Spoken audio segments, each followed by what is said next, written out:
met a gypsy. Are you glad that he's not doing the moto thing? Yeah, just because like what we've been talking about, like it's so cutthroat. It's so like, Yeah.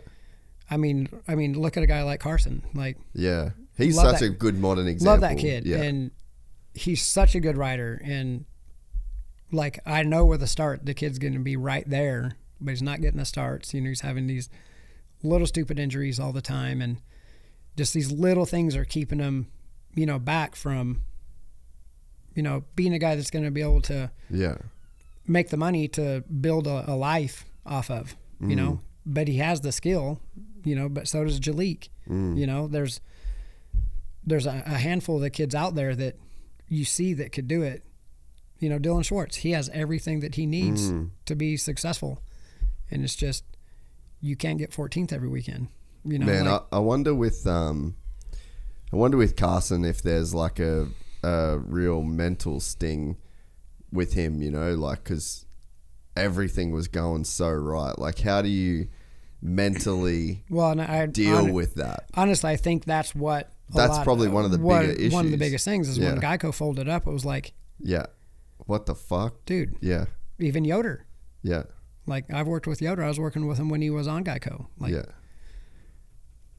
and then what do? Like, Huge void. You're eh? sitting on your thumbs. Like, Yeah. you know, and the Yoders, I mean, that's an amazing family. Yeah. But they didn't have the money just to turn around and be like, okay, well, let's just go buy 4 bikes and go to Twisted and have Jamie just do everything up. Yeah. You know, they were like, what do we do now? You Yeah. know, like, you know, and he's trying to rebuild and come back. And he had, you know, in Supercross, he had a few really good ones Yeah. last season. Like, it was like, okay, you're showing up a little bit, Yeah. you know. But his first season, like, he struggled rolling through the tunnel. Yeah. You know, that's something I always try to talk to my, you know, rookies or new kids. Like, you have to deal with rolling through the tunnel. Yeah. Anybody can do it at Milestone on Wednesday. Oh, for sure. But if you can't figure it out when you roll through that tunnel, Yeah. it's done. Yeah. Because nobody's your friend now, no more.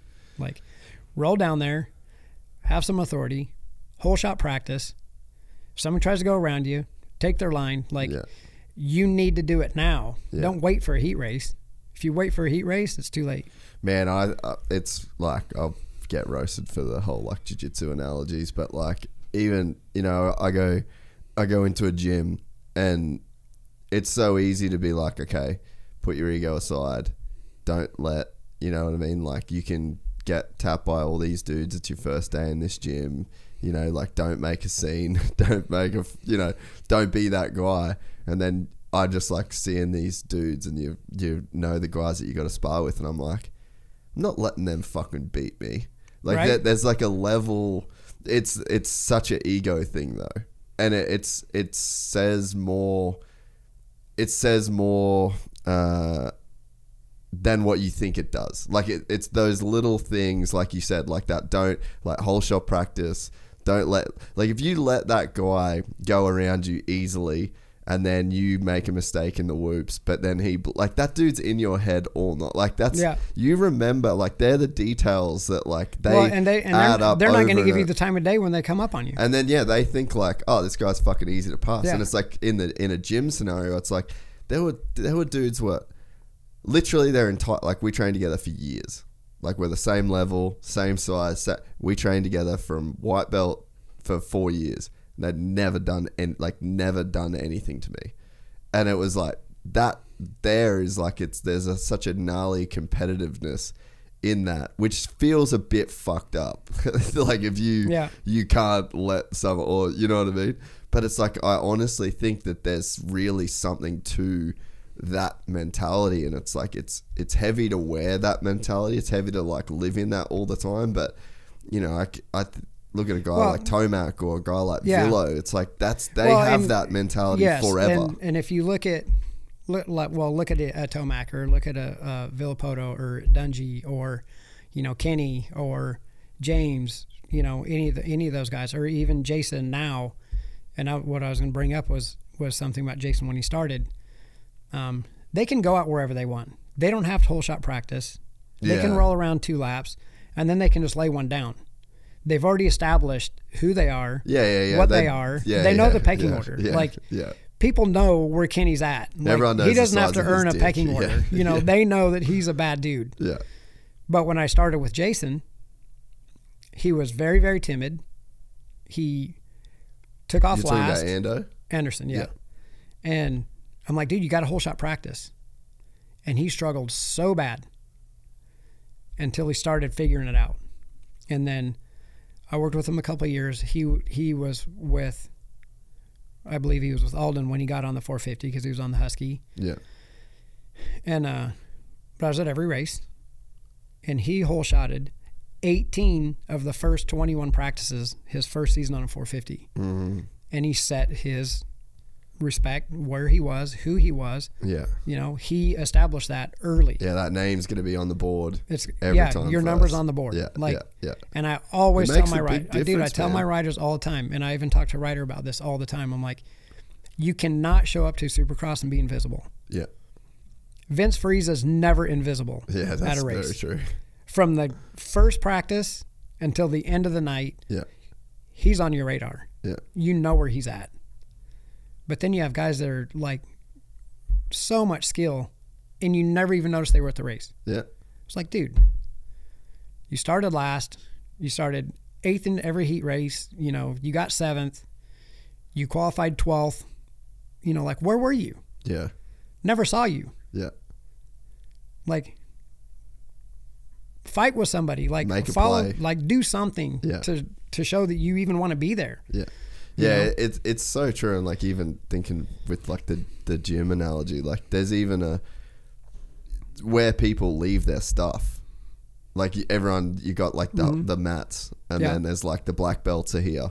And then they leave their water bottles there, and then the new people leave their water bottles and shoes like way at the back. Like even that says a lot about who you are, and your intentions. Like I brought it up to one of the black belts in the gym. That it's where I trained for like 4 years, and I was like, "You ever notice like who goes where?" And he's like, "No," and I'm like, "Everyone that fucks is up this end. Like all of the beasts. This is where they. It's just like territory." You know, and it's like there's so many subtle little things that go into and you gotta like come a in dominant and you got to go in mindset. there and you got to establish yourself. Man, I was a white belt and I put my shit right next to all the black belts every single time, and like that beat me up. But it was just like I looked at that as like an obvious thing. Like, well, I'm not going to put my shit down there with all those people. Like my shit goes up here. But they're those subtle reminders, whether they're conscious or not, that speak to like a certain mentality. And it's like Pastrana would always say, winners win. You know, like there's just a certain mentality that's going to get it done. Well, with him, if they finish, they win. Yeah. I took Ryder to Pastrana Land a couple years ago, and I was talking to his dad, and his dad's like, you know, ended up putting the pieces together because I hadn't seen him in 15 years. Yeah. He's like, you're Jeremy's McCrat or Jeremy's mechanic. Like, yeah, like when we started talking, and I'm like, you know, Jeremy never missed a Supercross. Yeah, never missed a race, yeah. And his dad's like, huh, Travis never finished one. Yeah. So that was funny, but Travis is awesome. Yeah. He's always been, dude. And he was so cool because I was like, I hit him up and I'm like, hey, I'd like to bring Ryder out. Oh, so this was like semi-recently? Yeah, like 2 years ago. That's sick. Yeah. I'm way too... I've never been maybe to 3. Pastrana Land. Yeah, it was right before we did the mountain bike thing. But he was obviously riding his freestyle bike a lot. Yeah. And I hit him up. I'm like, hey, I'd like to bring Ryder out. And he's like, when? I'm like, all right. He's like, all right. And then I hit him up. I'm like, what hotels are around there? And he's like, no, you just stay at the house. That's so sick. And I was like, what? And then we were there for a couple of days, and he was working on a couple tricks. And we went there literally, he'd broken his collarbone 10 days before and got it plated. And but he was sending it. And I'm like, hey, he's trying to get this trick. Can we stay a couple more days? And he's like, stay as long as you want. Like, that's so cool. But I knew the kid when he was like 14 at, you know, Loretta Lynn's, and like then to see him now and like how he just brings everybody in, you know, like Oh yeah, crazy. crazy generous, humble. Yeah, like nice way guy. too much. Yeah. Way too much. Yeah. Like, here's the keys to the trucks. Yeah. Like, nuts. Brings donuts and coffee to everybody every morning. Like, it's like, really? Yeah, he's a rare dude. Yeah. Super rare. It was an awesome weekend. We're excited to announce the launch of our new membership site, gypsytales.com, packed with exclusive content and perks that you won't find anywhere else. This is your chance to become a part of the Gypsy Gang. And as a special bonus, if you sign up to an annual membership, you'll be entered into the draw to win our custom-built TC125. Gypsy Gang.